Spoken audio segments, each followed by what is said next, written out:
Hi there, and welcome to Fantasy Baseball Dad.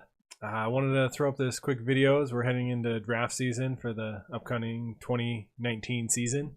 Wanted to show you a quick trick that I picked up a few years ago on how to identify sleeping starting pitchers or sleepers.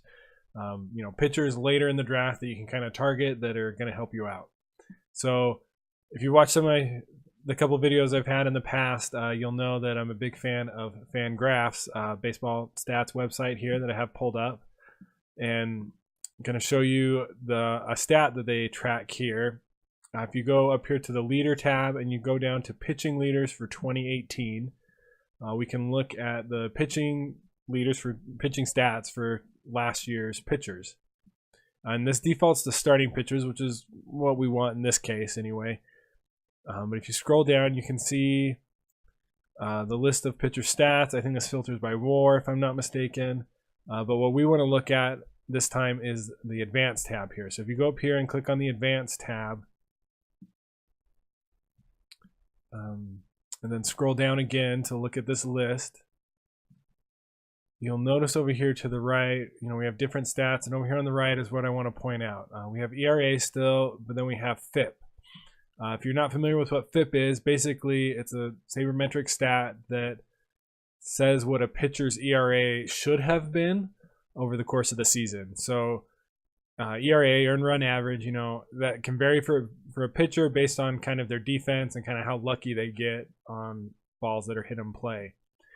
So what this stat tries to do is tries to estimate, the quality of the defense behind a pitcher, the quality of the pitches that pitcher's making, the quality of contact that's being made on those pitches, things like that, and tries to estimate what the pitcher's ERA should have been based off of these number of factors. So if you click on this E minus F, ERA minus FIP, it'll sort those numbers, and we can see which starting pitchers had the biggest difference in ERA versus what their ERA should have been, biggest difference in ERA and FIP.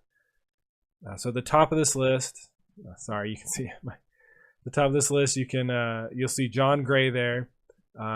See, he had an ERA at 5.12, but his FIP said it should have been 4.08. So full run lower than what it actually was. So he might be a guy to keep an eye on. Nick Pivetta, pretty similar situation, but even lower in both numbers. Zach Godley, he's an interesting one. Big year a couple years ago, but then struggled a little bit more last year. A little bit more of a disappointment. Patrick Corbin, he's an interesting one because he had a great year last year, but the FIP says he should have been even better than what he actually was. Lucas Giolito here had an awful year, and even with his FIP 5.56, that's a guy you still don't want. So not really much to learn there. Marco Gonzalez, half run lower.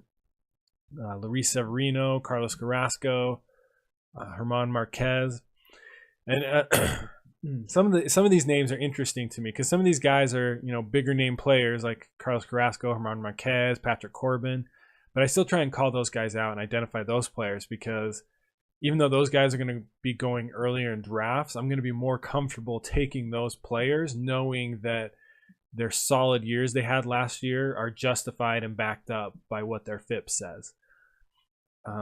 But you still want to target some of these other guys like Nick Pivetta, Zach Godley, Dylan Bundy's down here. He's a pretty interesting one. But then let's look on the other side of this too. So if I click on this again, this is going to filter it the other way so we can see which pitchers were really better than what they should have been according to their FIP.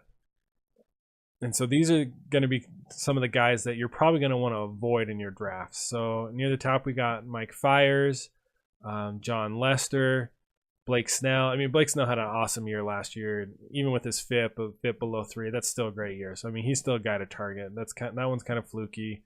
Julio Teheran was okay, but FIP says he should have been a lot worse. Kyle Freeland, again, he had a great year last year too, but FIP says a little bit of that is fluky. Trevor Williams had a pretty decent year, especially down the stretch. FIP says he should have been worse. So I mean, these are the type of guys that I'm going to be avoiding on draft day. Cole Hamels, Aaron Nolan, that's still a good number. So you kind of have to look at these with a grain of salt a little bit.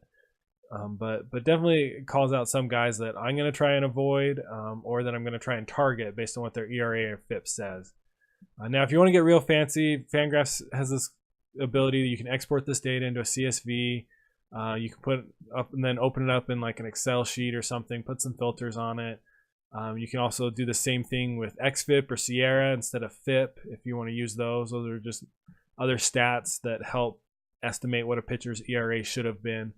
Or you can combine all three and use all three in your own formula in Excel. So this is just a quick way that I like to get on and look at some pitchers that, you know, whose stock might go up or down based off of this. This is also a great tool in the middle of the season, not just on heading into a draft, but if you're looking for pitchers to try and target, to trade for, to try and buy low on, or to try and sell high on, you can get on here and check how your pitchers are doing that you own.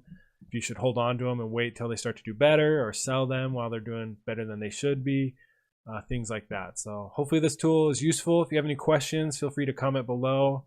I'll have a link to this leaderboard in the description for this video as well, so you can get to it quickly.